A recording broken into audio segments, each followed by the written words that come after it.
I'll call the January 19th, 2021 meeting of the Woodbridge Board of Education to order.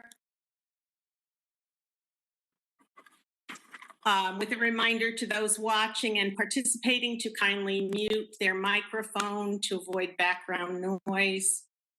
I'd like to start this evening by wishing everyone in the Beecher Road School community a very happy new year. 2020 certainly brought unprecedented experiences and challenges to our nation, our town, and our school. As we begin this new year, I would like to look forward to continuing to build on the successes of our school community and hopefully, my fingers are crossed, gathering together to celebrate those successes very soon. So welcome to all tonight. Item 1.2 on the agenda is the call to order. Item 1.3 is correspondence. Megan, do we have any correspondence? No, we did not receive any correspondence this month. Okay, no correspondence. Next item is public comment. Is there any public comment? You can raise your hand in the participants list.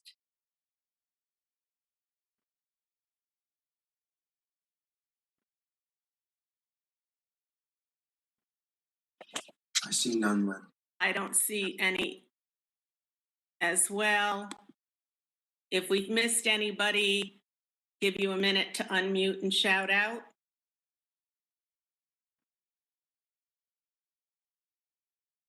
So seeing none, I won't even read the statement. Next item on the agenda is consent agenda. Is there anything that the board wishes to extract from the consent agenda?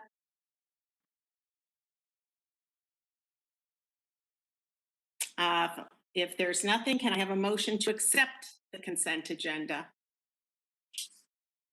I motion to accept the consent agenda for the January 19th meeting as presented. And do I have a second?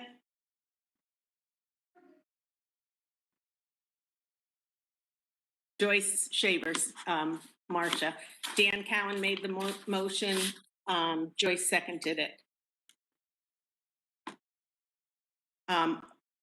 All those in favor?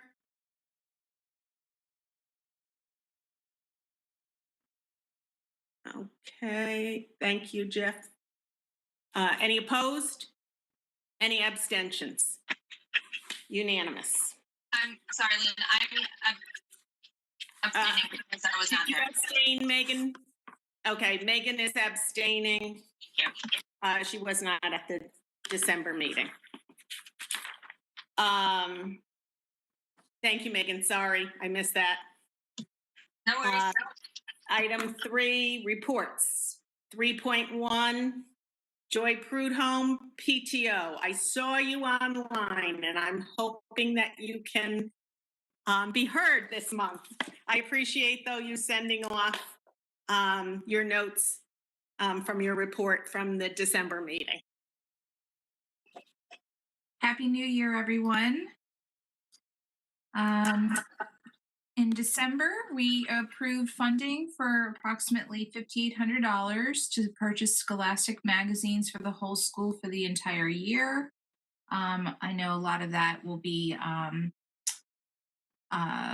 online copies as well.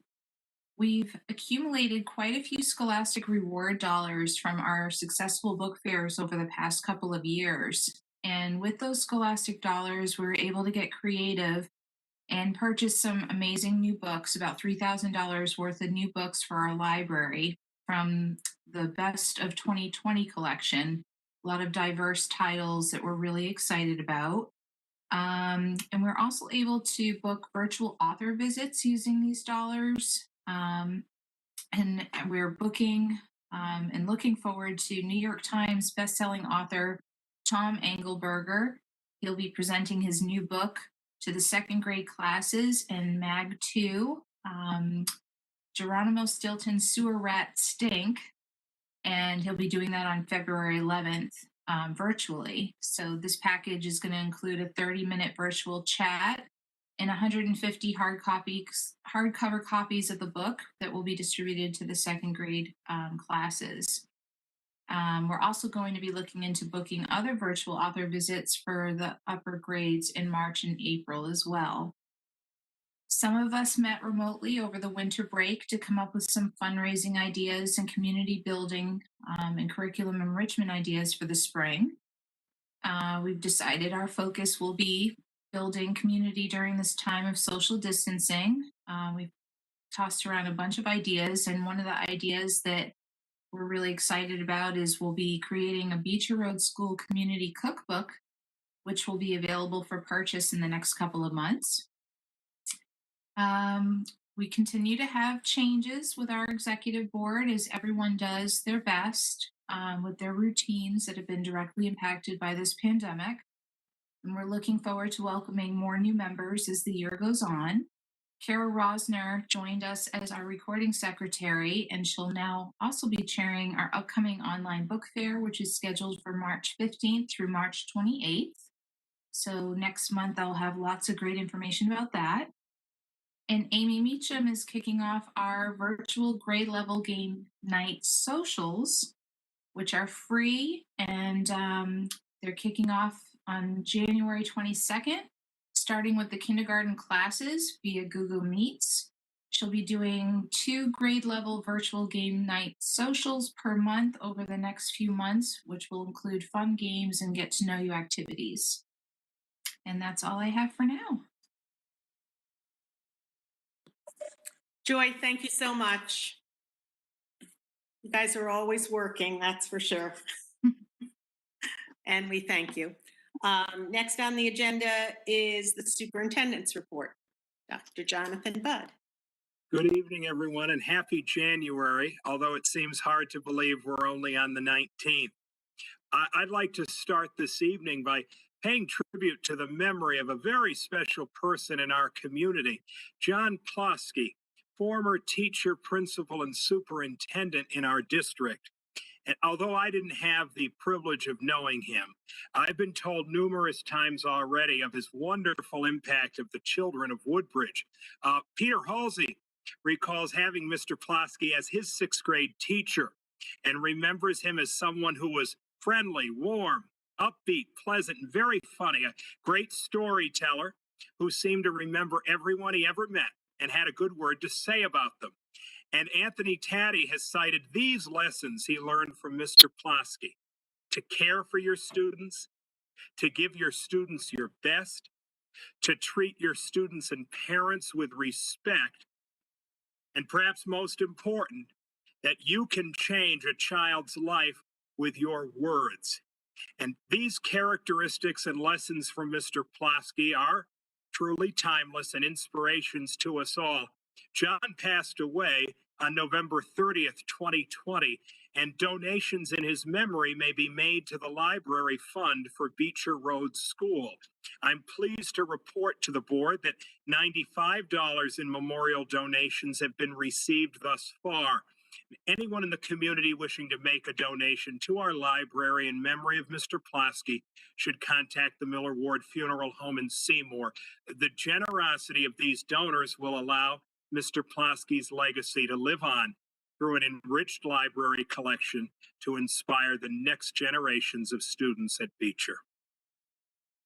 I want to commend Joy and the PTO for their great generosity in building community, as you have heard, during this time of social distancing. The virtual author visit coming up on February 11th is just one example of the great collaboration that the PTO has with our community. And obviously, that is a fantastic opportunity to continue to build our students' literacy interest. You've also heard about the ways the PTO are going to build our students' social and emotional connections in collaboration with us. We're just very grateful, Joy, to you, the executive board members, and everybody in the PTO for their support. So thank you. As superintendent of the district, I wish also to make some essential and timely comments related to the weeks and days in which we've been living, the context, that affects us all. As a community, we have an obligation to acknowledge the necessity of equity and safety for all.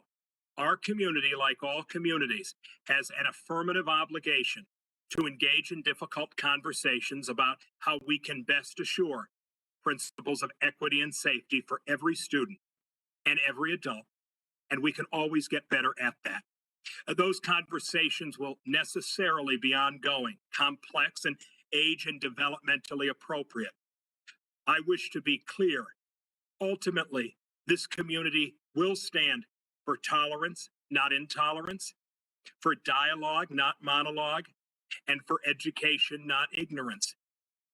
Any of those in our community who need support in the ongoing context in which we are living, do not hesitate to reach out, because a fundamental obligation of our community is that we are here for one another. And finally, I wish to take a few moments to present to the board the 7 proposed 2020-2021 goals to guide my work and by extension, the work of the district over the next 6 months of this school year. So I'm going to present to you, just a moment, please.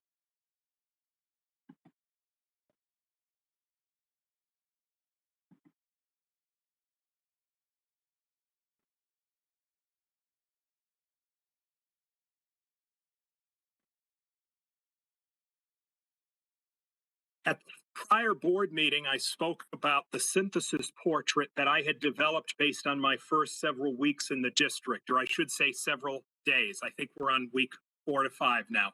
And I also reviewed the prior district goals and accomplishments, and I received feedback on some draft goals.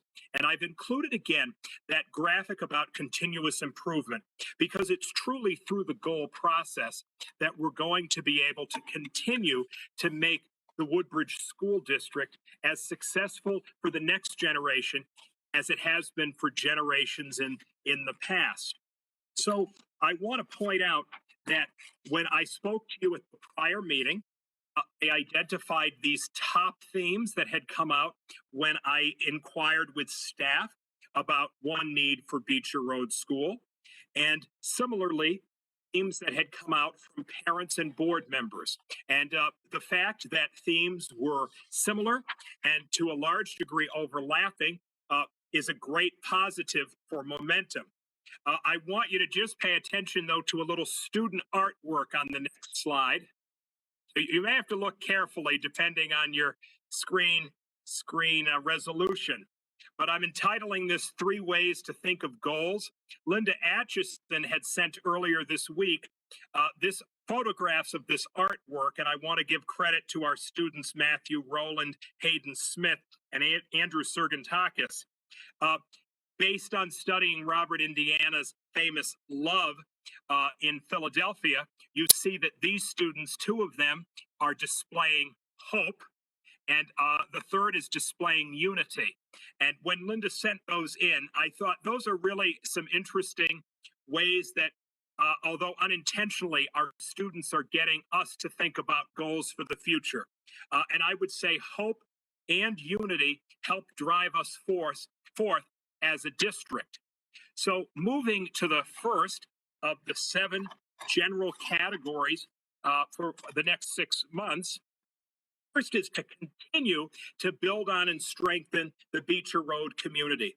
That means myself as an active presence in the district and in the town, building relationships, and then working to make sure we are relentlessly celebrating and promoting the numerous outstanding elements of our school community.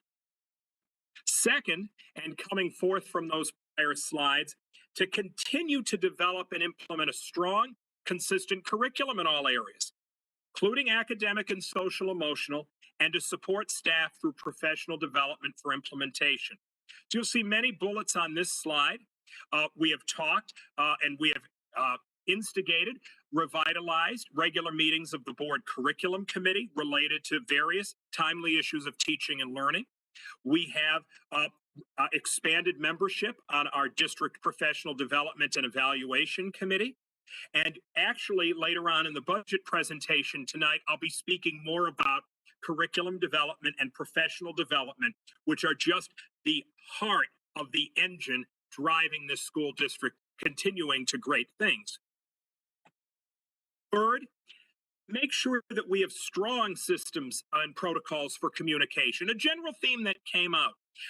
Making sure that myself and all of our administrators are really putting into effect all the principles needed for strong communication with two-way feedback that we are responsive to. I have reinitiated regular meetings between myself and the bargaining unit groups, and we are going to continue with some innovative forums to engage parents in the spring, again, including two-way feedback so that they are hearing from us, but we're also hearing from them and improving our practices based on that. Fourth, you will see more of this in the budget presentation also, to making sure that all of our learners are supported, including those who need intervention support and those who need additional enrichment.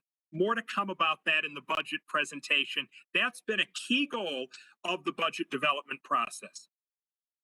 Fifth, and Ms. Sherman is going to have more details about our next phase of this in her report tonight, but to improve fully remote teaching and learning through the four aspects you see here that I spoke about in December, and Ms. Sherman will speak about in more detail tonight. Sixth, clarify, strengthen, and implement strong hiring processes.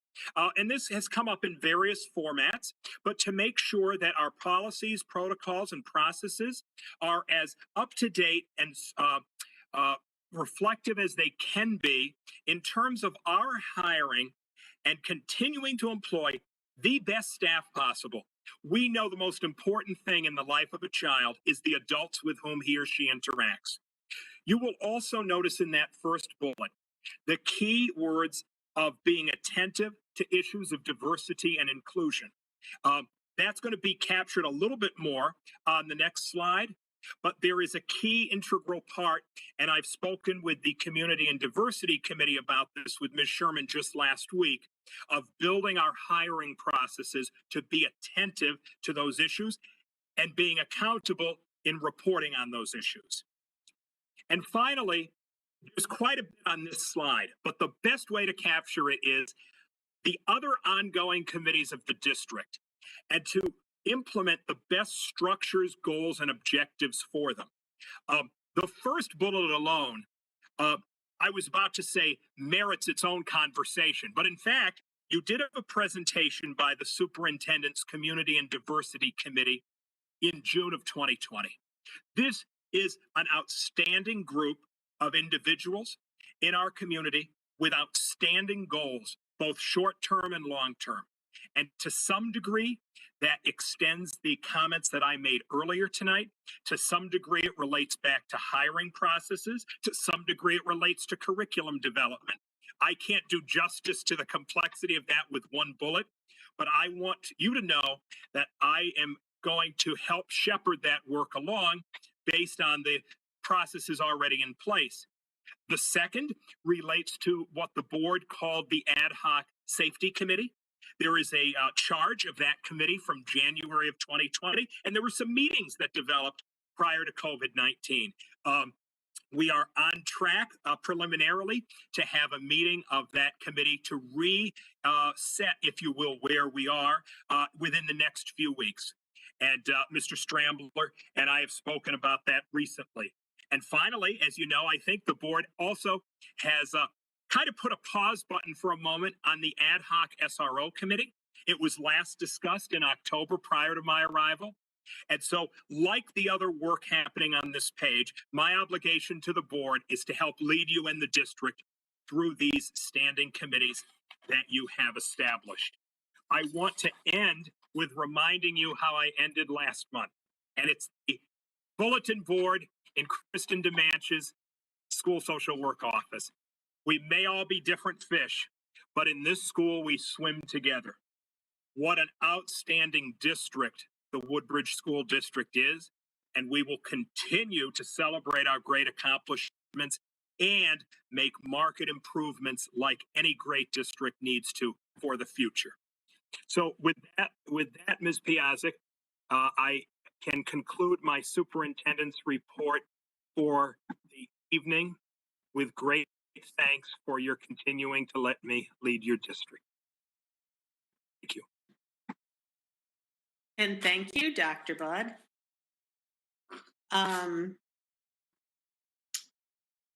Are there any questions from the board on the superintendent's report this evening? Dan? Yeah, I was looking on the K portal for a copy of that, and I didn't see that up there. Is there any chance that we can get a PDF version of that uploaded later on so that we can download it and have it for a record copy? Yes, absolutely. We'll get it to you right after this meeting, and it was in final revision stages up till about 6:22. So, but absolutely, yes. That's fine. I just like to keep notes of it. Actually, Dan, you remind me, my job is to also be responsible for the board for achievement toward these goals. So the presentation and the goals will also be on the superintendent's section of our website for the entire public. So I think you mentioned those were draft goals, correct? Initially, or are those the goals that are being set forth for the superintendent? Well, I will answer the question this way, and certainly others could answer it another way. I would suggest they're very, very fine goals. But of course, I've drafted them and I've shared them informally with people for feedback. And I think they represent well what's accomplishable over the next 6 months. And I think, you know, starting nearly immediately at this meeting with the budget presentation, you know, you'll see some actions, proposed actions based on them.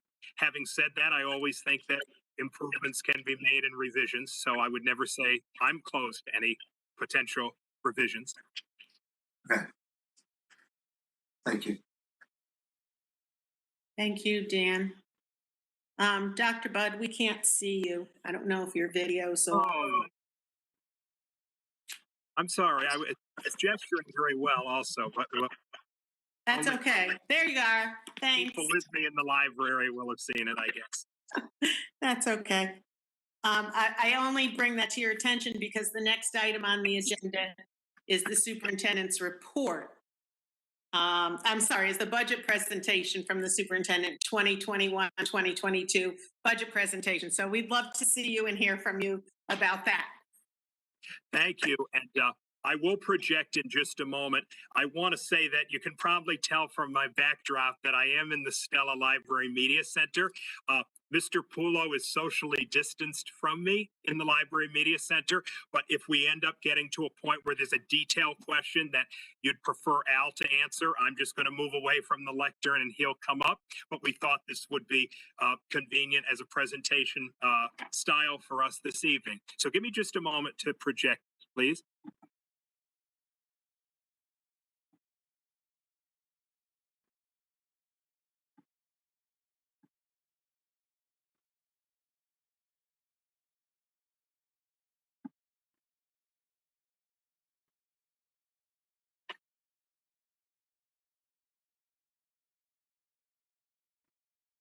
Lynn, you're the one on my screen, so can you give a thumbs up that you can see it?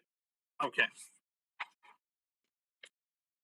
One of the assets of the town of Woodbridge is the extent to which it has continued to support strong education. And so obviously we're talking tonight about a proposed operating budget for next year, but I need to start by saying a deep thank you to every single person in the town of Woodbridge and those who make the fiscal decisions for the town, because every single student at the school has been positively affected the past year by those decisions that you made to help fund us. So first, a great thank you. But of course, we're going to need money to operate the district next year as well. And that's what the rest of my remarks will be about.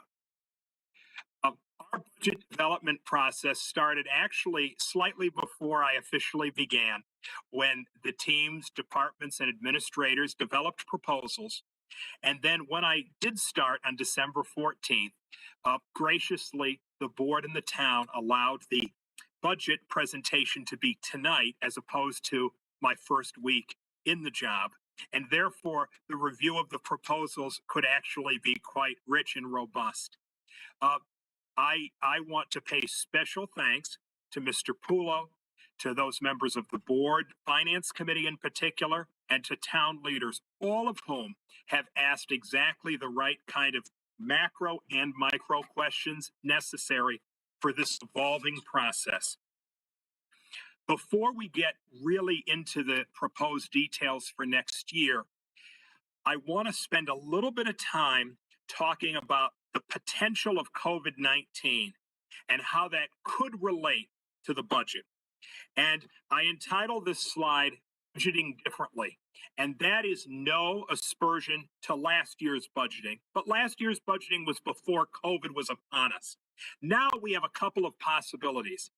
So I want to first observe that the budget you're going to see tonight is based on a pre-COVID environment where every student is back in school and every staff member is teaching in school. That's this budget detail. Based on what we currently know, however, it's possible that because of vaccinations of students, of children, that the State Department may allow continued learning from home next year. That's their decision, not mine, but obviously we'll support their decision. If that were the case, and we had students who were going to learn from home, then Beecher would move to a blended learning model that the students learning from home would dial in, if you will, to any classroom in the building that they were in with sufficient professional development and teacher involvement for every classroom teacher to teach those students effectively, thus avoiding the need to add staffing like was necessary prior to my arrival this year. Now, it's also the case that if COVID-19 were to continue, there might be other parts of the budget that would need to shift. And we've built in contingencies in the budget for that possibility. And we've just listed a few at the bottom. For example, if we had to purchase more of the MERV 13 filters for greater air filtration, we believe that there is some cushion in instructional supplies because there might be fewer students in the building. If we had to increase PPE, we believe there could be a corresponding decrease in utilities. So I'm not going to talk, unless there are questions later on, more about COVID tonight, but it was important to say from the beginning that we believe the budget can be responsibly implemented and shifted if COVID moves in a few directions. So I want to then move to the 4 key goals that drove the development of this budget. I could speak for 2 hours, but you'll be tired by then, maybe, because these are good topics. I could speak for 2 hours about the strength of the programs for the children in Beecher Road School. And 7 bullets don't do them justice. But of course, it's the traditional topics of reading, writing, speaking, listening, math, science, social studies. But it's social and emotional wellness. It's library, media, and technology education. Music that encompasses general, choral, and instrumental. Physical education and health, the visual arts, world language education in Spanish. We don't know what any kindergarten student will be in 20 or 30 years, but you're laying the foundation in that year, in grade 1, in grade 2, etc., for that child to be anything he or she wants them to be. So a core principle was to maintain the strengths of those programs. The second of the 4 key goals, harkening back to the goal I mentioned earlier, was to support all learners. And besides the typical learner, I've identified on this slide 4, if you will, special groups. Students with identified special education needs, students who are identified as English language learners. The third is very important. Students who need targeted intervention in literacy and mathematics outside of formal special education identification. So these are students, if you hear about SRBI, scientifically research-based intervention, if you hear about tier 2 intervention, that if we can intervene, as we can do very well at Beecher, to help the students catch up in literacy, catch up in mathematics, we narrow the gap, eliminate the gap. And those are general education intervention services that truly are essential, not just here, but in any great district. Now, fourth, students who need social and emotional support or emotional support. And I think we, like any district, could fairly anticipate we may have more students in that category next year based on everything that's going on right now. And we have resources in our pupil personnel, special education services department that particularly work to meet the needs of those students.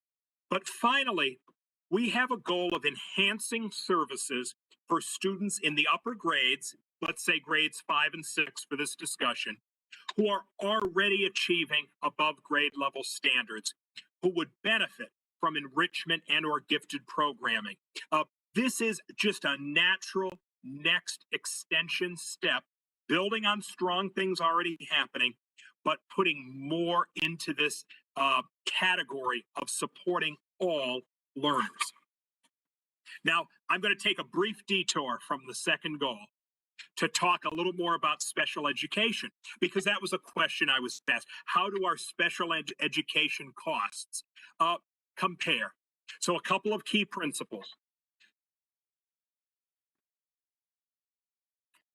My slide is stuck. I promise we're getting there. Aha. All Beecher students are our students. Whatever their needs, they are our students. And because they meet our eligibility requirements to come to school here, we service their special needs. Secondly, costs of special education services are legally mandated. In addition to being morally and ethically driven, they're legally mandated. And finally, because I'm going to show you some comparatives on the next slide, I just want to point out that students with special education needs receive the natural benefits of resources designed to serve all students. For example, the lights are on in the building for all students, including those with special needs. But the State Department of Education compiles comparable statistics on every district. The last year that these were audited was 2017-18. That's what I can show you.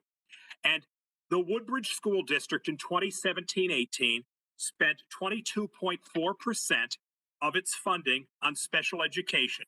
These are by the state categories.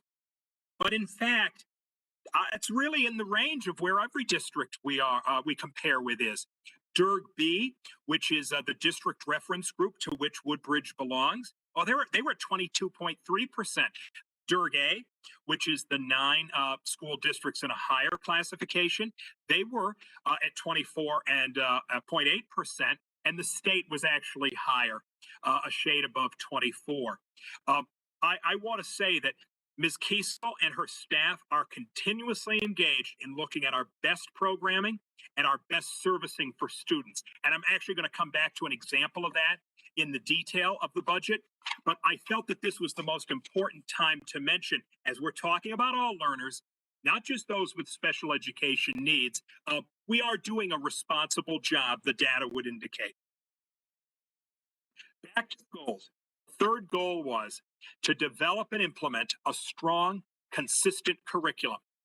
Great programs for kids, great teachers teaching great things, strong support for all learners. But we must have the scaffold to support that. There are 3 parts of this scaffold primarily in the budget. The first is $111,000 and $200 in technology equipment. And there's just a slight correction I want to note at the top of page 3 of the budget book that was listed as $100,200, but it's $111,200. Primarily, that technology equipment funds 3 essential parts of our program. 1 grade level of iPads consistent with the 5-year replacement cycle, planned leasing of desktop and laptop computers, and routine replacement of hardware. That would be for things like document cameras or projectors that just need to be replaced. Later on, I will remind you that last year in your budget process, you placed much of the funding for technology hardware in a grant, in the state PEG CATIA grant. But the grant is over, and the funding has to be done through the operating budget. Second, there is slightly under $48,000 in professional development. Now, a strong professional development process will match goals set by the Professional Development and Evaluation Committee, brought to the Curriculum Committee, and ultimately brought to the board. So I can't commit to you as I stand here tonight exactly what every professional development opportunity would be, but I would suggest that here are some of the key topics: best teaching practices, differentiation for all students, diversity and inclusion, responsive and restorative practices, and technology integration. And this professional development funding funds both outside experts who might come in and work with the district, as well as the opportunity for our teachers to be able to go learn outside the district. And finally, in this category, slightly over $36,000 in curriculum writing. There has been an articulated need, and I support improving upon this need based on my experience of our updating, clarifying, and publicizing our documents, grades K to 6, in first the key areas of literacy and technology integration. And this, as we've discussed a little at Curriculum Committee, and I think we're discussing again later this week, is just fundamental to continue the district being great. Finally, the fourth goal, which is to realize through the budget process new savings and cost efficiencies. Through the great investment of our staff, slightly over $268,000 of savings have already been realized and built into this budget. They include over $150,000 from the retirement incentive offerings. They include $29,000 from a strategic reorganization of teaching positions in non-classroom teaching roles that will be through attrition, and I will explain that more on the personnel summary sheet. We have already achieved $24,000 from bringing occupational and physical therapy services in-house. So prior to this year, those services were done by outside consultants who would come in and provide these mandatory services. However, we actually realized prior to my arrival, I can't take responsibility for this, that it would be more cost effective to have staff members certified in OT and PT. So that is a savings of $24,000. You will also see that we have already made strategic reductions or renegotiations in supplies and equipment, liability, property, and workers' compensation costs, FICA and Medicare taxes, renegotiation of diesel fuel costs, which was discussed at the Finance Committee. The preschool tuition is increasing, and thus a greater revenue there. And finally, some strategic reduction of physical printers and copiers. This budget that I am proposing that you recommend tonight incorporates these savings already. Now, to a more colorful chart. Okay, I'm stuck again. Okay, where are we for enrollment? Well, we are slightly declining for next year, but there's a big question mark or asterisk or whatever you want to say on that. We projected 840 students this year. We have 823, or we did up to a couple days ago. And right now we know of 809 for next year. That's better represented on this slide, which breaks them out by section. And the guidelines for class sizes are down at the bottom. I just want to point out a contingency for us and for every district. In every district in Connecticut, or perhaps the country, there were parents who chose to withdraw their students from school this year for the purpose of homeschooling, given COVID-19.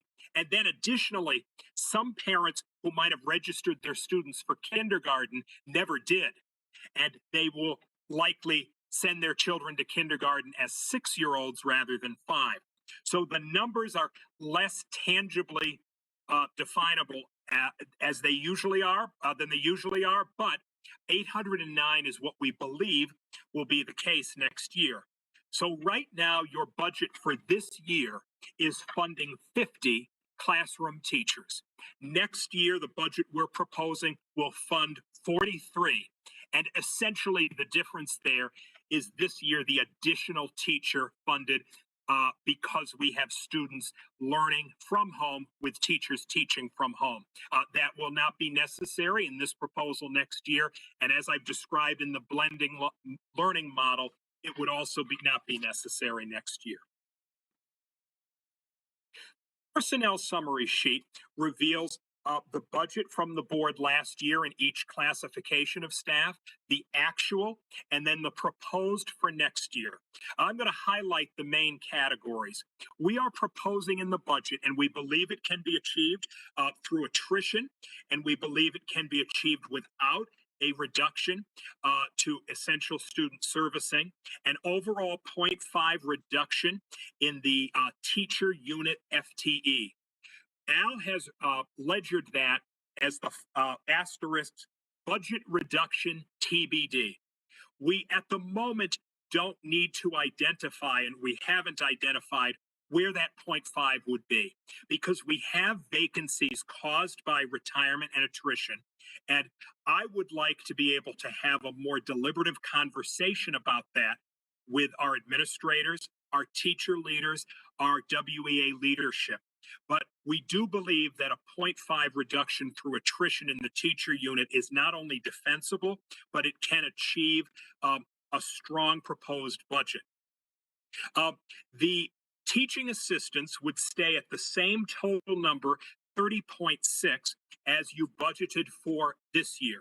The exact allocation of those teaching assistants between general education and special education is still to be determined.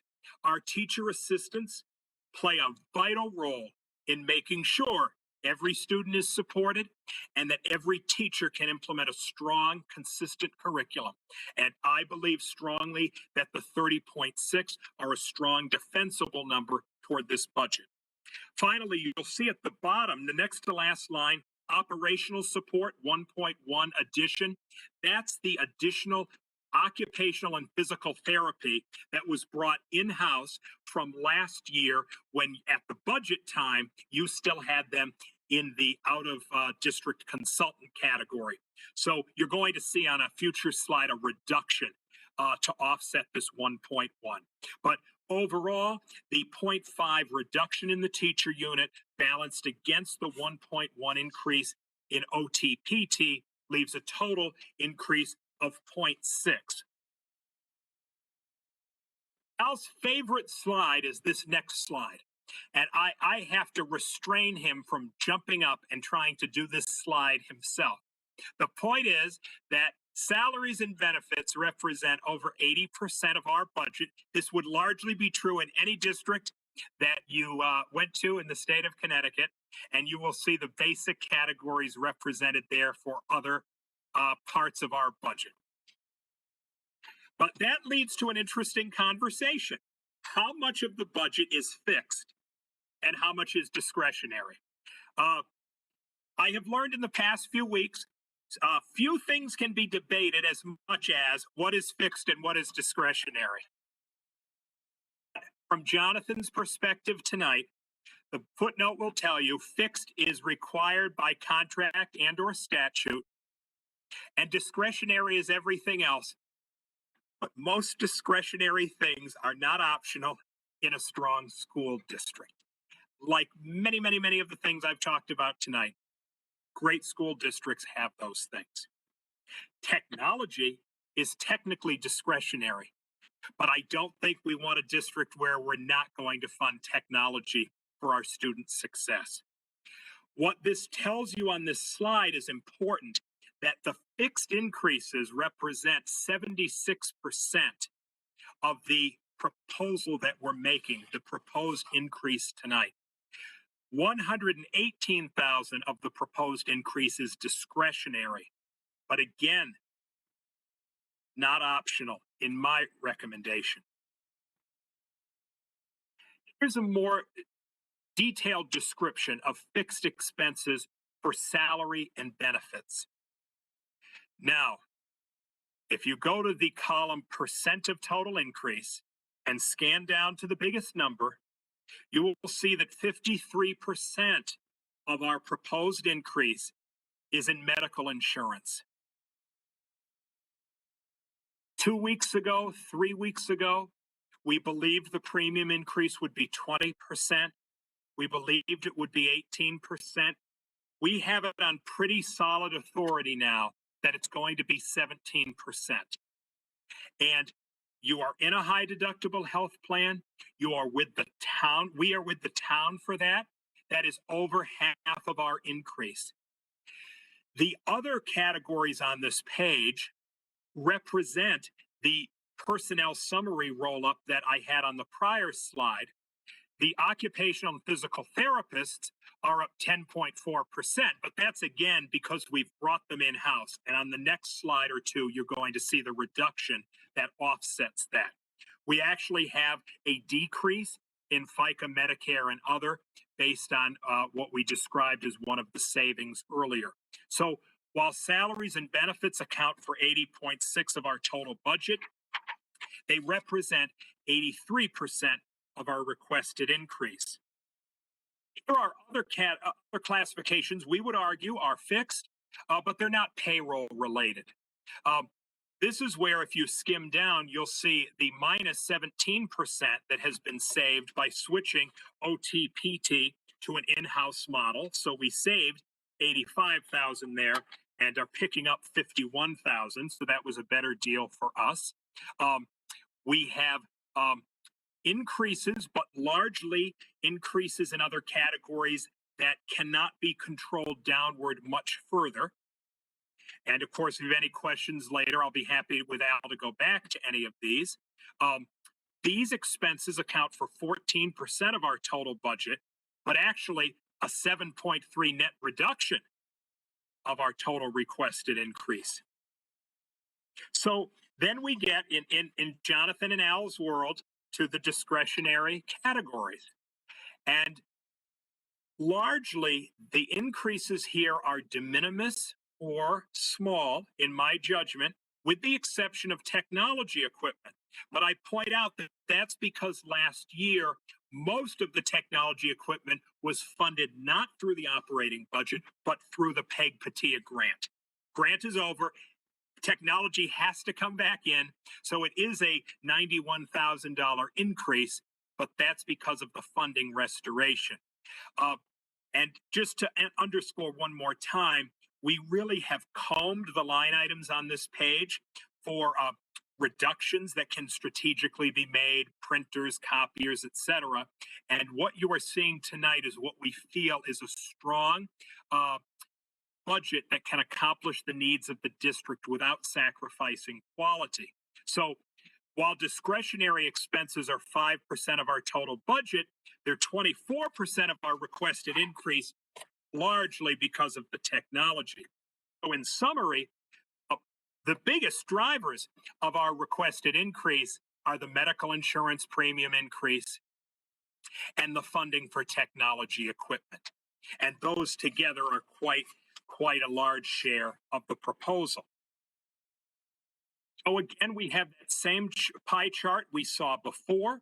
The total fixed, if you accept our definition of that, is about 3/4 of the proposed increase. The total discretionary about 1/4.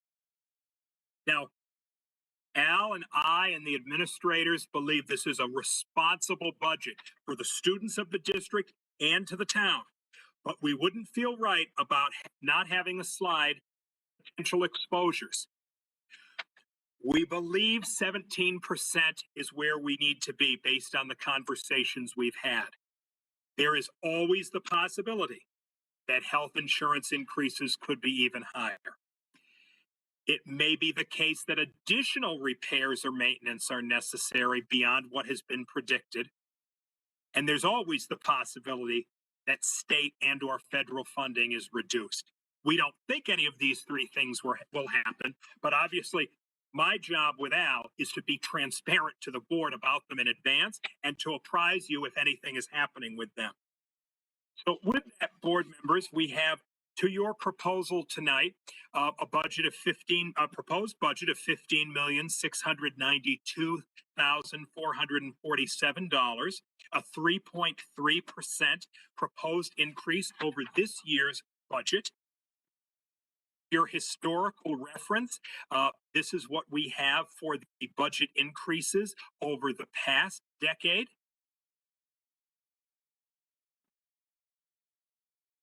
And prior to questions, I need to end where I started. The thanks are due to all of you, the board members, the town, working collaboratively toward a great education at Beecher. There are budget task forces from the town and the board whose input we have incorporated. Those are ongoing committees. Their feedback is vital to us. No question is too small to ask or too big, and we will continue to incorporate your feedback and be responsive to your questions. Like any great district, we won't become what we need to be by remaining where we are. And with that, I feel this is a strong, responsible budget to present to you tonight at 3.23%. And certainly, Al and I would be happy to answer any questions you have, Ms. Piazza. Dr. Budd, thank you so much for that very comprehensive overview of your proposed budget. Appreciate that. And I am just going to, before I ask for the board questions, just for clarification purposes on the enrollment, so that our viewing audience is aware that the slide you showed with the actual class size of this year of 223, and with your graph, I will note that in the enrollment report for January 4 of this year, 2022, our enrollment is already at 837. So we're not that far from the projected 840. You're on mute, Jonathan. Very excited about that point too. That's Yeah, what happens when you have a great school district and a great town. Well, I just wanted to make that note clear that our enrollment fluctuates and we report it at a certain time of year for our budget presentation. So just for the general audience, I wanted them to know that we are very close to the projected enrollment, although we never really believe the demographers so much. They were good this year. So thank you for that. So I'm going to move on to board questions and comments, and I'm going to start tonight with the chairman of our finance committee. Joyce, do you have any questions or comments? Jonathan, thank you so much for all your efforts. I very much appreciate your willingness to really dig deep and find savings and efficiencies and still maintain the services to our students. And in fact, perhaps in several areas, improving the services. So that is no small task. And we were up against some significant challenges this year, but I appreciate not only all the efforts, but all the outreach as well. The process of making sure that all the stakeholders were heard, very much appreciated. So thank you.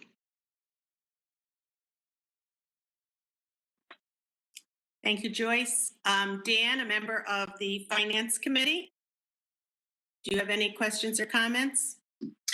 I too also want to thank Jonathan. So this was a really detailed presentation that gave me a lot of insight.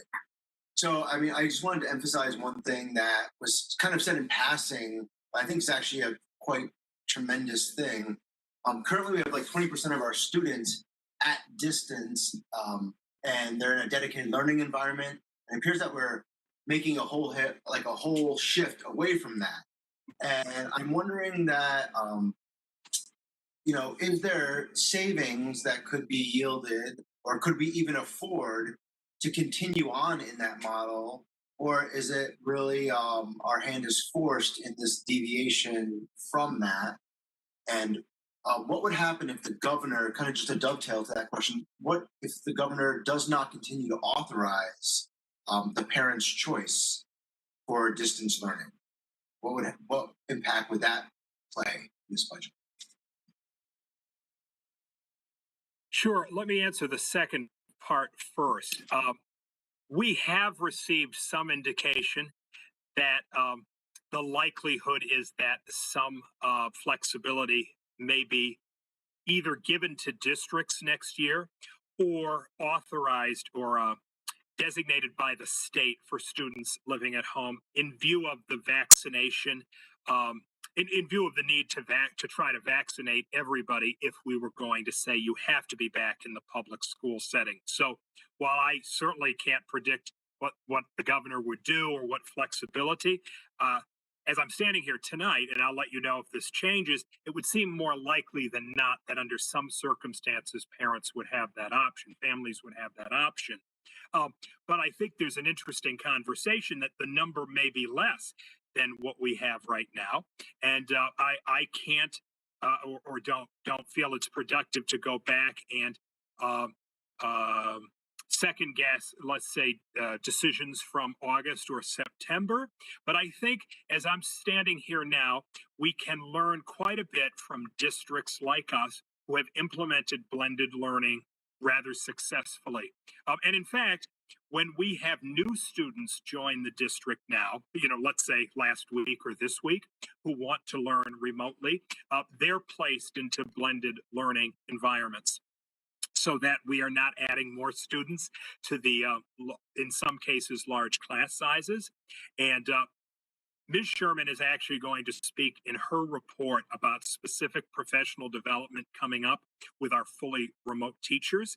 And we believe that that's a linchpin to do similar professional development with all teachers. I would say finally, Dan, we would be on solid ground with many districts in implementing a strong blended learning model, but I, as the superintendent, wouldn't recommend switching to it involuntarily for people in the middle of a school year for a variety of reasons. September, though, a different story. I'm sorry, Lynn, can I just make a comment to follow on, which is that we've already committed, 8 out of 9 board members had already committed to paying for the additional teachers to support the model that we currently have. So were we to change, we still have to cover that expense anyway, right? We have signed contracts. So I think it's a moot point for any changes this year. But having said that, for next year, I do appreciate this Plan B, which is fiscally responsible. And all I would ask is that we make sure that in order to ensure that we have equitable class sizes, that we take into consideration a couple of things. Number one, we have a better understanding of how many is too many to have in a classroom. And second, that we take into consideration whether a student is going to be in person or remote. The teachers, we at Beecher Road School do a fabulous job. We are sort of famous for spending so much time being very thoughtful around class assignments. But in the middle of a pandemic, we need that overlay consideration of whether students are going to be in person or remote, because we need to make sure that the number of students in a particular class in person doesn't exceed X, whatever X may be. Lynn, may I say one more thing on the general topic? Sure. My strong preference would be to also have conversations about this topic as the spring evolves with the curriculum committee, and then subsequently reported with the board, because very obvious when I say there's a teaching and learning connection to all of these things. And I think there would be some substantive discussion that would be a really important committee to talk about these things with.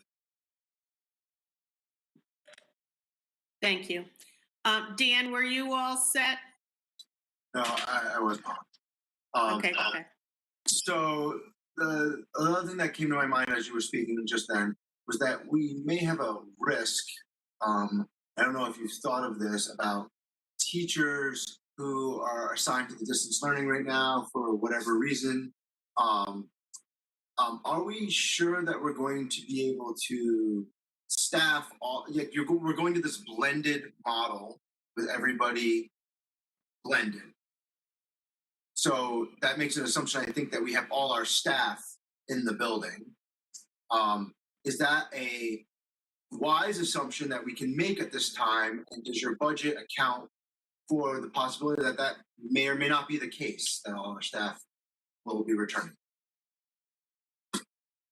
Yes, and yes, and no. I want to say this, that we as every district has evolved in the past year as far as work that could be done remotely versus done in person. Now, clearly students who are in person need adults with them for supervision. Don't get me wrong. We can't just watch them on a screen. But it is possible in some cases that some people who 10 years ago would need to be in the building to do their work, potentially, if they couldn't be in the building, could do some measure of their work from home if there were some support in the building. I would say, in terms of potential exposures, there's always room built into the budget for potential exposures in movement of staff. That can result from people who retire late in the year, from people who resign, who are replaced with people who, get paid less, or in some cases, in some shortage areas, get paid more. So we have really looked at that, Dan, and Al and I feel confident in what we're able to present with that tonight. We did not list it as a potential exposure, since the budget always has some play in that regard.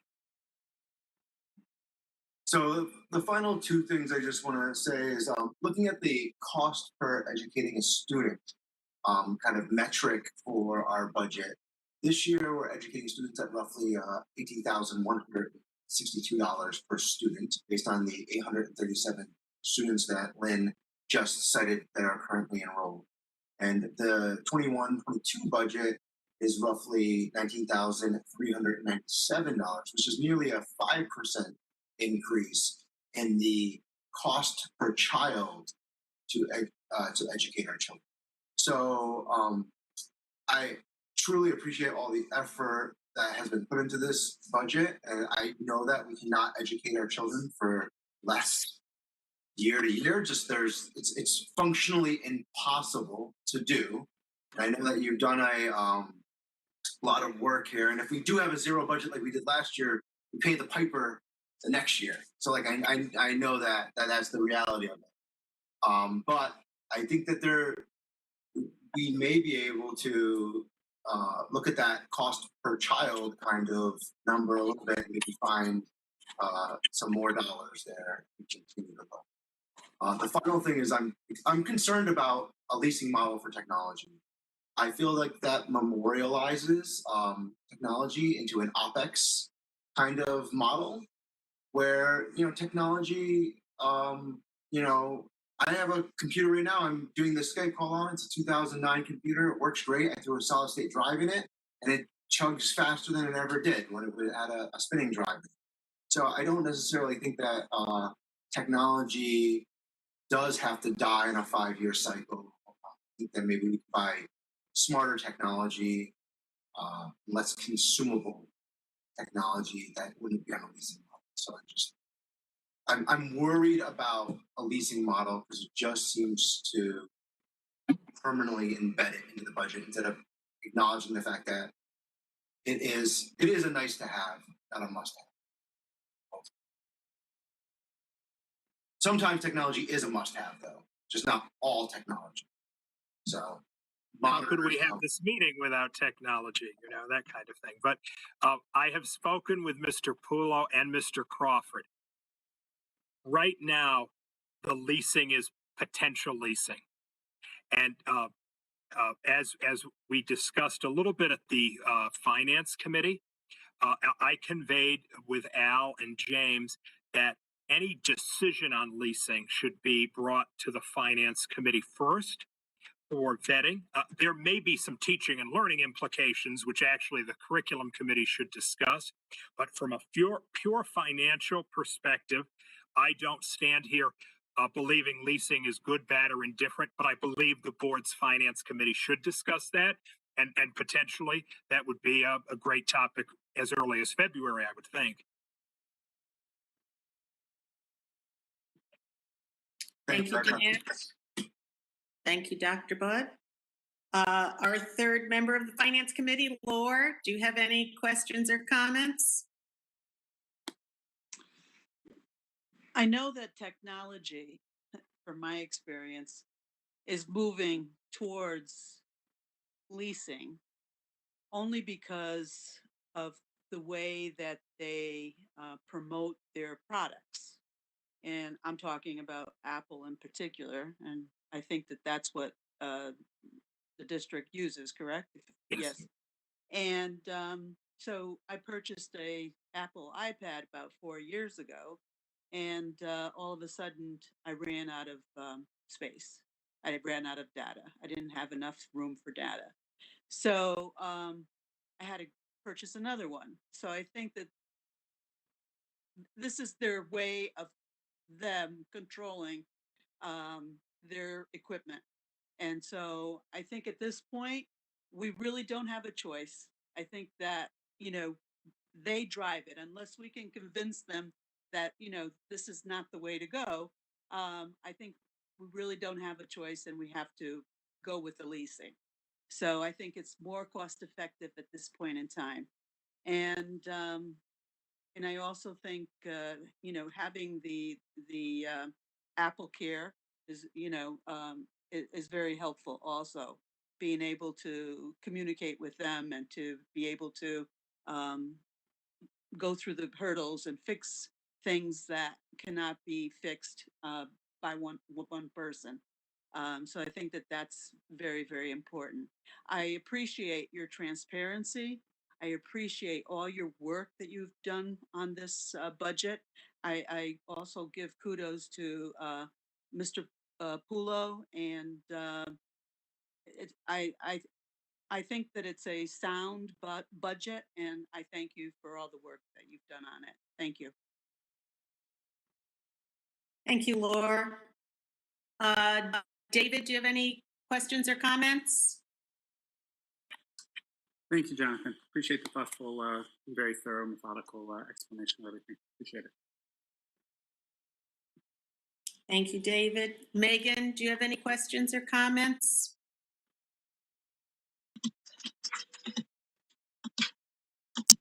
Lost you, Megan. Just realized my video wasn't on. Hi there.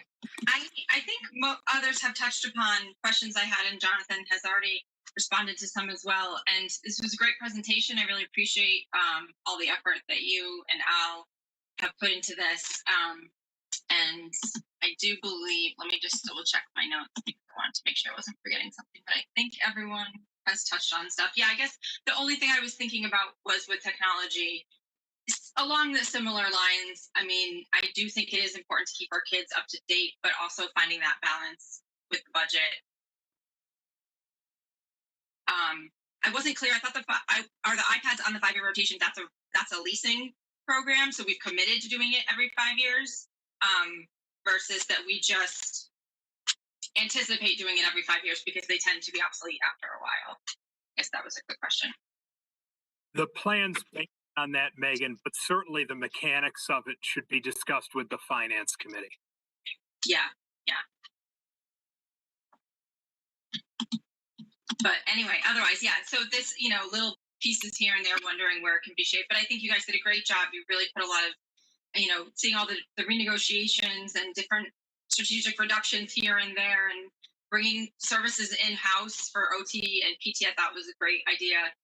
So I appreciate all the time and effort into this, and thank you.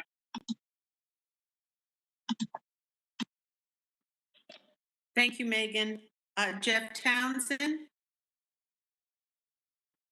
Yeah, thanks, Jonathan, for that really comprehensive and tremendously detailed report. I really appreciate it.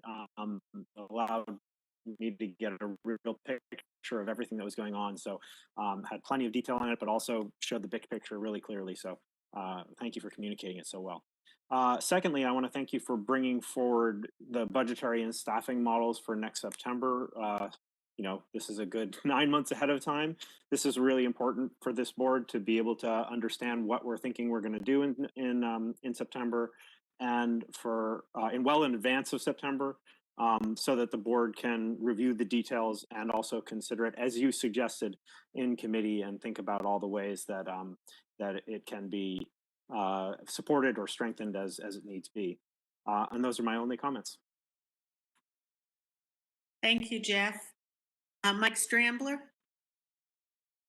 Yeah, no questions from me. I just want to echo what everyone else has said, and thank you for such a great job, such a great and thorough presentation. This was great.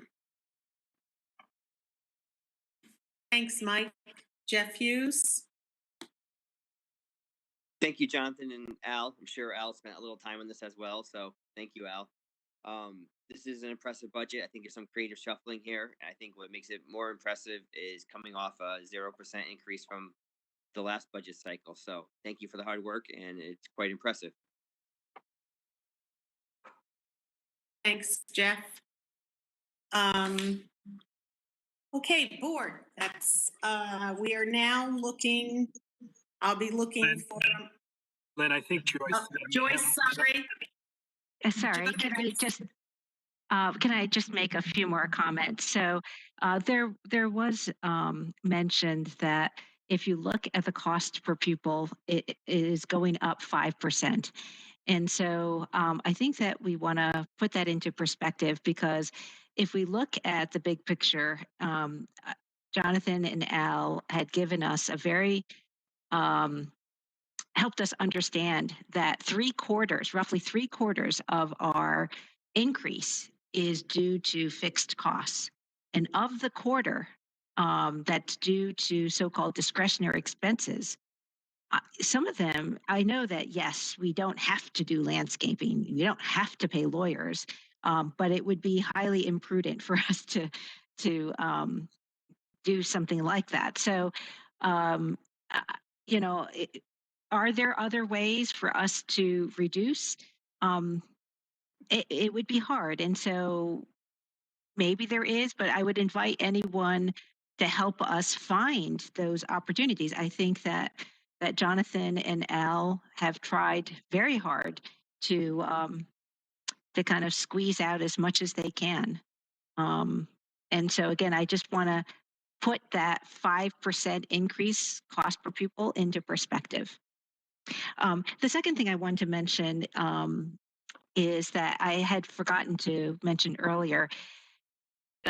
Could we? I know that there's a cost to including in having WebEx continue these meetings happening by WebEx, but I would request that we, as a board, make a decision. I think it's, I don't know, Al, maybe you would have a better idea. Is it like $1,000 a year? It's not a big expense, but it is an expense that we would have to budget in there. But I think that for two reasons. One is that if you look at the number of people that are calling in, we have never, ever had such an engaged community, right? The number of people that are able to call in, both teachers and parents, it's wonderful, right? So I would say that that is a huge reason why we should continue these WebEx meetings. It's also, as we think about diversity and inclusion, I would say that this will help people try to balance their lives, and and I know it's not just women, because men also have household duties as well, but for women who work, who have childcare responsibilities, who have household chores, it is now possible for them to actually take on these roles, to be a part of these meetings because of these virtual meetings that we have. So I would implore all of us on the board to support continuing on with WebEx and the expense that would accompany that. Go ahead, Jonathan. I'm told by the expert 6.5 feet away, the proposed budget does include the approximate $1,000 cost to continue WebEx. That's in the 3.23. Thank you, Jonathan, and thank you, Al. Because I think you're the 6.5 foot person away from Jonathan. Hello, Al.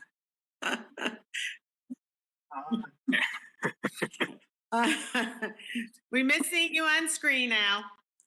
Oh, wait, I just wanted to make sure that it wasn't just in this COVID world, but I meant like post-COVID, like even when we are hopefully done with COVID, that we would be able to continue.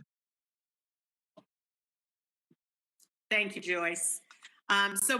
Board members, I'm looking for a motion to approve the superintendent's 2021-2022 budget as presented. Do I have that motion? Joyce? So moved. Joyce moves that we approve the superintendent's 2021-2022 budget as presented. Do I have a second? I'll second. Townsend, seconded. All those in favor?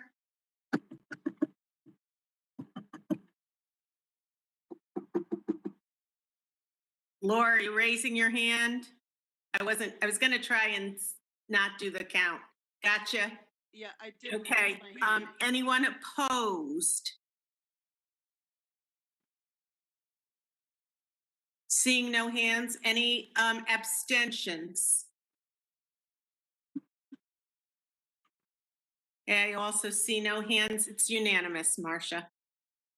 Thank you. And Jonathan and Al, again, our thanks for all your hard work.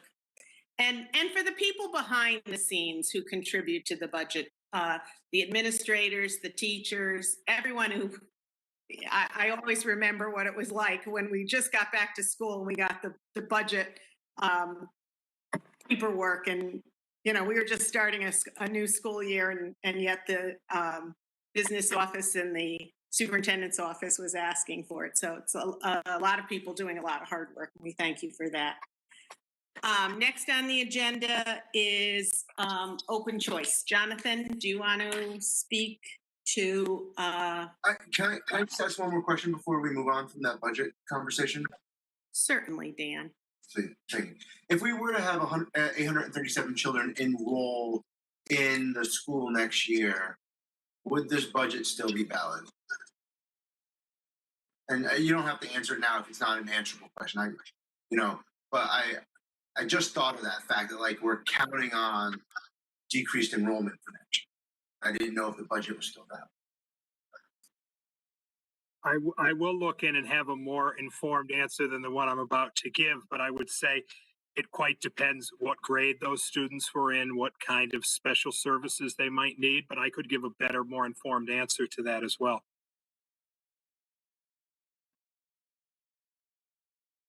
Thank you. Lynn, Jonathan, on you the ready budget- for open choice? Great. Yeah, could I just mention that the budget now will be transmitted to the town this Thursday, and the presentation to the Joint Board of Selectmen and Board of Finance will be next Tuesday night, the 26th, at a meeting that begins at 6 p.m. There's an audit presentation first, and I'm not sure the order of the departments afterward yet. I just haven't seen the agenda, but next Tuesday night, tune in again. And then, yes, the next item on the agenda is open choice. So open choice currently has 18 slots allotted to the Woodbridge School District based on a prior decision, of the prior board. And Of the 18 available seats, 16 are currently filled because we had 2 students who did not enroll. They enrolled, and then right before school started, they withdrew. So we actually have 16 of the 18 seats currently filled. 2 of those 16 students will leave 6th grade this year, thus 14 will continue. And my recommendation would be that the board continue to endorse 18 open choice students, which would mean that we will enroll 4 new open choice students. When typically this district, like most districts, enrolls in kindergarten because that ensures the easiest transition for students. In looking at the projected class sizes, the projected capacity of the system, we believe the 4 can be accommodated. And certainly the details of the district support that diversity in all sorts of metrics is enhanced by having students from different towns enroll through the open choice program. I believe, Lynn, that if the board were to continue at the 18, no motion is necessary. If the board wished to modify that, then a motion would be necessary for discussion. Thank you. That's my understanding as well. So I'm going, Joyce, do you have a question? I do. I was just curious why 2 of the students withdrew. That was my question as well. I would believe, because I do have the details of those students in front of me, and one was going to be at the kindergarten level and one was not, that we could just be in the same category of the world being in relative upheaval. And they withdraw through the open choice program, if you will. So it's not as if it necessarily comes through our office, but we counted on them. They're not coming. They potentially could go through the same process at open choice next year. All right, Dan? I'm going to make a motion that we do not maintain the 18 student open choice and that we use the opportunity or the situation that's presented right now to decrease to 16. And that's my motion, and then we can go to discussion after that. Okay. Marcia, did you get that motion? Yes, we're all set. Okay. Do I have a second to that motion to decrease the open choice enrollment to 16? Do I have a second? Can I just ask a question? What's the monies allotted for open choice students? How much does the program give us? Jonathan, can you answer that, or Al, perhaps?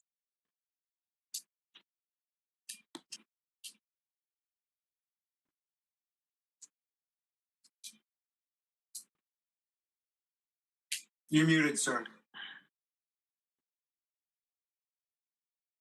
At the threshold we're at, which is 18, it is $4,000 reimbursement per student. That would be the same at 17. At 16, it would be $3,000 per student. Thank you, Jonathan. Okay, so Dan's motion is for 16. Do I have a second?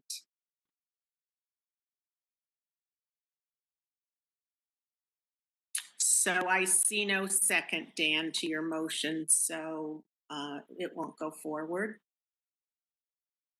Are there any other motions, or will we just accept, or if there's no motion necessary, if we're just accepting the superintendent's recommendation? I just had a question. So what is the next threshold? What is the next step up if you were to increase the number?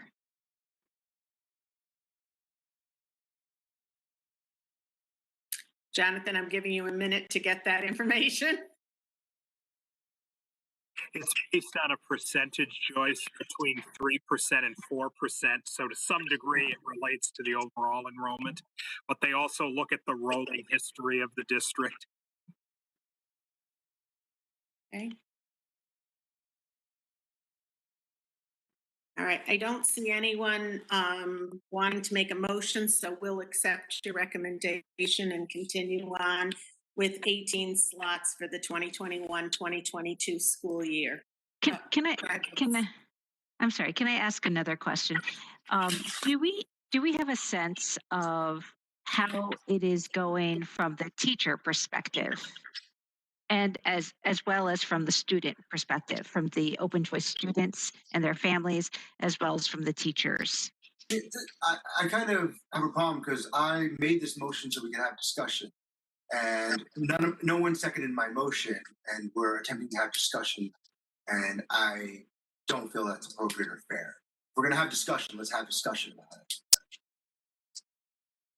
Okay. Okay. I'm fine with withdrawing my question if that would help. Okay. Then I think we're ready to move on. No motion necessary. Next item on the agenda is the Beecher Road School report. Mrs. Sherman, nice to see you tonight. Good evening, everybody. Thanks, Lynn. Nice to see you as well. Happy New Year and welcome back to what will hopefully be a much better and healthier new year for us all. I have a few quick updates that Dr. Budd did allude to in his presentation. The first is regarding our fully remote learners and teachers. As was mentioned, a new coach has been brought in to work with our fully remote teachers and learners, and she actually has already engaged in a number of meetings and conversations with Jonathan and myself, with Mr. Crawford, our technology director, and with some of the remote teachers. And we are moving forward with providing some professional development for the fully remote teachers. And the first professional development that we will be tackling will be around Flipgrid, which will be a tool that our teachers can utilize in their instruction. We are also working with the specialists to bring live specials to the remote students. This is something that we have made reference to recently, and it is something that we are working toward. We anticipate that beginning as early as next week. We are also working closely with our Beecher Road School Wellness team, and we are looking to provide some extra support and activities during the professional development that the remote teachers are engaging in. So the wellness team will be providing and working through some activities and some opportunities for wellness and social emotional learning for our students while their teachers are engaged in some of that professional development that I just referenced. And finally, we are also our language arts teacher, Ms. McDonald, and Ms. De Silva. They are both working with our fully remote students in a variety of ways. Some of that is informal. Some of that will eventually move toward more formal support and instructional endeavors as our winter assessments are completed. But they have begun already to work with our fully remote students across the different grade levels. Another update for all of you, I don't know if you caught it, but Beecher Road School was featured on WTNH News. Our amazing Mrs. Farnan and Ms. Grabowski and Dr. Budd and even myself in my pajamas were featured on the What's Right with School segment, and it was a nice opportunity for us to really talk about play-based kindergarten, which, as you all know, is very much a part of our heart and soul and the fabric of our school. So it was a really wonderful opportunity. Coming up for us, one of many wonderful events coming up for us is our World Read-Aloud Day. We are very excited to celebrate a day full of reading. You know that we very much value and love reading at Beecher, and we're very excited to engage in some special activities around World Read-Aloud Day, which is coming up in the beginning of February. And Dr. Budd has actually already kicked this off for us a little bit. He gifted all of the staff with a book called Swimmy, in keeping with his theme that we are all swimming in the same direction. And he has been visiting some of our youngest learners and reading to them, much to the delight of both the children and the teachers. And he always comes back from those visits filled with lots of smiles and really great anecdotes of the interactions that he's having with some of our youngest learners. So Dr. Budd has already sort of kicked off our World Read-Aloud Day celebration with some of that work for all of us. I think that's it for me, unless there are any questions. Lisa, thank you so much. Is there any board member who has any questions? Great. Next is Facilities Committee report. Jeff Hughes, do you have a report for us tonight? We had met on January 8th. Vito, Al, and the team did an excellent job keeping the school in good shape over break. A few minor repairs here and there, but they kept up with it. And we're going to continue with the cleaning procedures and policies that are in place. It worked well in the fall for the springtime as well. So things are in good shape with the school. Thank you, Jeff. Reminder to board members that the next Facilities Committee meeting is Friday, February 12th at 7:30 a.m. And are there any questions about facilities report? Moving on, Finance Committee report. Joyce? Although we've had a lot of finance talk already tonight. So we are projecting a 94,000 deficit. And it seems like not much has changed since last month, but actually there have been fairly significant swings, both favorable and unfavorable, that are pretty much netting each other out. So on the unfavorable side, we have $20,000, $14,000 of which is due to the allocations that we would, under normal circumstances, be allocating to E-Day overhead costs, that is.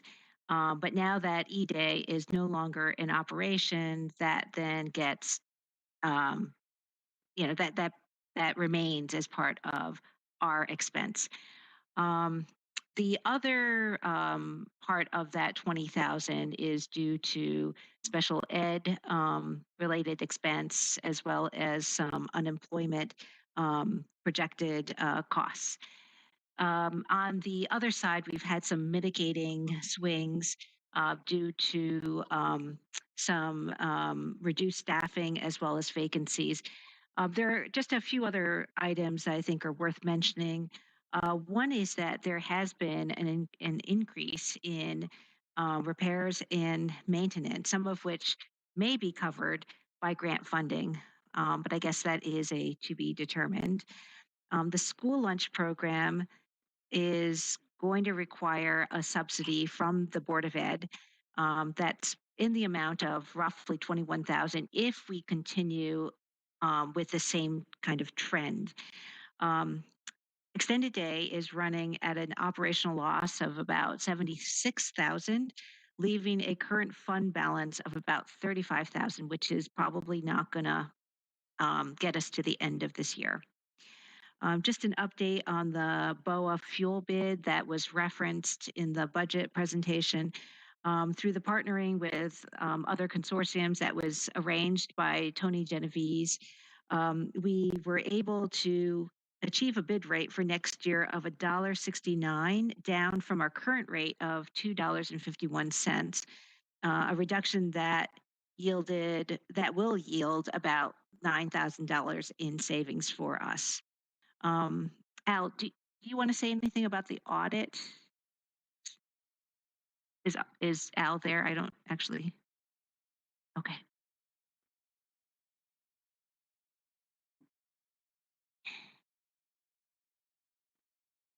Hi, everyone. Can you hear me okay? Yes. So thanks, Joyce. I will mention a few things about the audit. First off and foremost, thankfully, there were no findings, no unfavorable findings. And as you know, the scope of the audit is intended to test compliance with procedures. in both policy and practice. For example, they randomly picked expenditures and wanted all the supporting details to make sure that indeed we're consistent with policies, issuing requisitions, encumbering funds when the goods or services are purchased, and to make sure that that follows through with proper documentation of receivers and departmental and administrative approvals. So all of those procedural processes were done in part and parcel as part of this audit. It was a bit more challenging this year because it was done in a virtual environment. So the spoken word versus the email word often leaves some ambiguity into interpretation that results in a redo. And it was both ways, and it was all personnel. So there were some challenges given the COVID dynamics. But again, in the fuller detail, Scott Bassett, who is a partner with McGladrey, will be doing his annual presentation to the joint boards of Selectmen and Finance this Tuesday. Actually, Mr. Bassett's presentation precedes the departmental budget workshops. One final item that I will mention is sort of hot off the press news is that we received an additional bill for services required during the audit. So naturally that sparked a bit of concern on my part, and I followed up with Scott directly, and really the nuance of that is that the State Department in its guidelines to the auditors expanded the scope of processes and items that they audited pertaining to such things as the CARES funding, the coronavirus funding. So what that did was Woodbridge was not alone. All districts received additional bills for these services. And in this forum, I'm sure you've heard us speak to unfunded mandates in the past. And this is a real point and parcel example of just that. The state and its guidelines to the auditors issued this and continued to move during the audit engagement, which started back in July and continued right up through the end of November, early December. And during that time period, the state was still releasing fluid guidance to the auditors. So unfortunately for Woodbridge, as with other districts, it resulted in additional funds. But clearly that falls into, again, we common term it unfunded mandates, and this is a real-time example. But for a more full report, comprehensive to how it ties in with the town financials, you're certainly welcome to sign in on the or join the upcoming Boards of Selectmen and Finance meeting this Tuesday. Any questions on the audit? Thank you. Dan has a question, Al. I'm sorry, Dan. Yes. What is the magnitude of that unfunded mandate that you just spoke of? I'm sorry, the magnitude meaning the definition of like how many are we talking about? Like we got an extra bill for $1,000, we got an extra bill for $5,000, we got an extra bill for $50. Well, it started out as 6,000 and change, and it through partnership and collaboration is approximately $4,000. And that's not to negate the additional work that the audit team had to do. It really is indicative of they understand that it was an unanticipated expenditure on the district, combined in our case being a particularly challenging year with a deficit to begin with. So I extend my sincere appreciation to Scott and his team for their ongoing partnership to Woodbridge. I extend my appreciation to them as well. I'm just wondering if possibly we might want to as a group, maybe voice our dissatisfaction with an unfunded mandate like that to somebody at the state, and who the correct person that would be, and if not as a group, then who could I personally write a letter to? So I can share with you that I attend periodically the CASBO, Connecticut Association of School Business Officials, the various workshops and such, and I do have it on my radar. I know with the small group of my counterparts that I've reached out to, they've also experienced the same and will certainly join me in that discussion. You know, do I have a high level of confidence that the state will say, oh, then forget it, never mind? I wouldn't take a bet on that. But if we can at least share our concerns and the obstacles that were presented by the state's action, then sometimes that awareness might be kept in mind for future actions and decisions. Thank you, Al. You're welcome. And I'm sorry, I can't see hands up. As well as anybody else have any questions? I don't see any, Al. So I appreciate your additional comments this evening. Thanks. Thank you, everyone. Joyce, did you have anything else for Finance Committee? Okay, just as a reminder, the next Finance Committee meeting is scheduled for Monday, February 8th at 6:30, because the Monday prior to our regular board meeting is President's Day. So we will not be meeting that day. We'll be meeting on the 8th at 6:30 p.m. Curriculum Committee, Mike Strambler.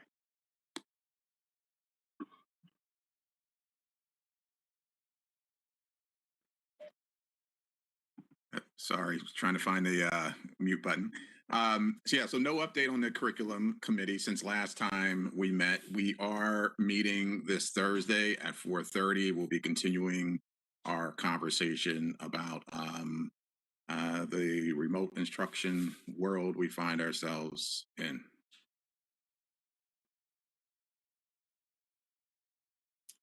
Thank you, Mike. Next item on the agenda, Cable Liaison report. Megan, do you have anything to report? Sure, a couple of quick things. One thing I wanted to reiterate was on January 22nd, this Friday, Jonathan had already sent out an invitation to the board, but we have our legislative breakfast is this Friday. And so if anyone's interested, I believe we need to let them know as soon as possible, but that would be, that's an option for the board this week for professional development. One more piece is Cabe wanted to make sure folks were remembering that the 2021 legislative session has begun and will adjourn on June 9th. So to please be in contact with legislators about any impact that on our district that we find important, to make sure that we are connecting with them and giving real life examples of what is happening locally. And if anyone wishes to testify on any topics, to please let them know. And as always, they have extensive COVID-19 virus resources, and their website has lots of links for those resources. Thank you, Megan. I'm going to add that Dr. Budd and I recently participated in CABE's January webinar series. We attended the virtual workshops on building relationships that focused on promoting constructive and meaningful relationships with fellow board members, municipal leaders, legislators, staff, parents, and the greater community as key elements in building positive school climate and culture. So we did that last week. And I will just add to Megan's comment about the virtual legislative breakfast. That's Friday from 8 to 9, I believe.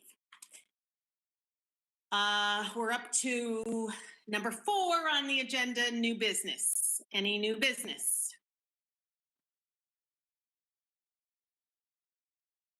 Okay, I don't see anyone raising a hand with new business. Item 5, public. Go ahead, Joyce. Yeah, I'm sorry. What do we have on the agenda for next, like the big item that we have on the agenda for next month? So actually, in terms of presentation, I don't believe we have anything. Normally we do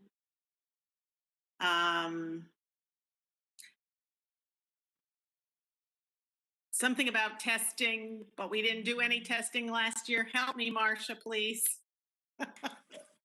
Normally it would be the strategic plan, the accountability report. Accountability report.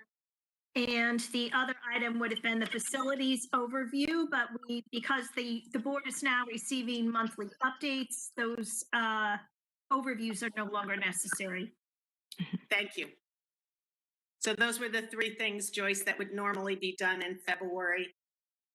We're not ready to do strategic planning yet, as Dr. Budd has just arrived. The accountability report, there is none because there was no state testing. And we did eliminate the overview report since each subcommittee reports on a regular basis. That answer your question, Joyce? Yeah, I was wondering, are we looking for a big item or is that not necessary? Well, I assume that Dr. Budd will give his regular superintendent's report, and he will give us an update on where he is at in the budget process and remote learning, I would think. Dr. Budd? I think it's possible that by then there might be important presentation by either the Community and Diversity Committee and or the Ad Hoc Safety Committee, which potentially might be renamed, but I think that's going to actually, both of those are going to have meetings between now and then, so potentially there could be some interesting topics for the board to discuss. And so I would ask Dr. Budd that if we know that there's a report that's going to come up, if we could just poll the board and see if there's anything they want included in any report that's going to be given. I think that's helpful so that you have the answers that people might be having questions about. Thank you. I'll move on to public comment. Any public comment? Going to try to see these raised hands, if there are any.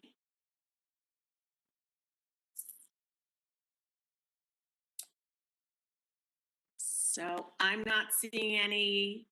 Marcia, do you see any? No, I'm not seeing any either. Thank you. Next on the agenda is executive session. I don't believe there's anything for executive session this evening. I will remind the board that following the adjournment of this meeting, there is a non-meeting to discuss strategies and negotiations with respect to collective bargaining. So you'll need to sign into that following this meeting. So I will entertain a motion at 8:50 to adjourn. I move that we adjourn. Thank you so much, David Ross. And do I have a second? I'll second. Jeff Townsend, second, to adjourn at 8:50 p.m. All of those in favor? Any opposed? Thank you very much. Everyone have a very pleasant evening. Board member Trust. Thank you, I'll everyone. see you in about 3 minutes. You may take a break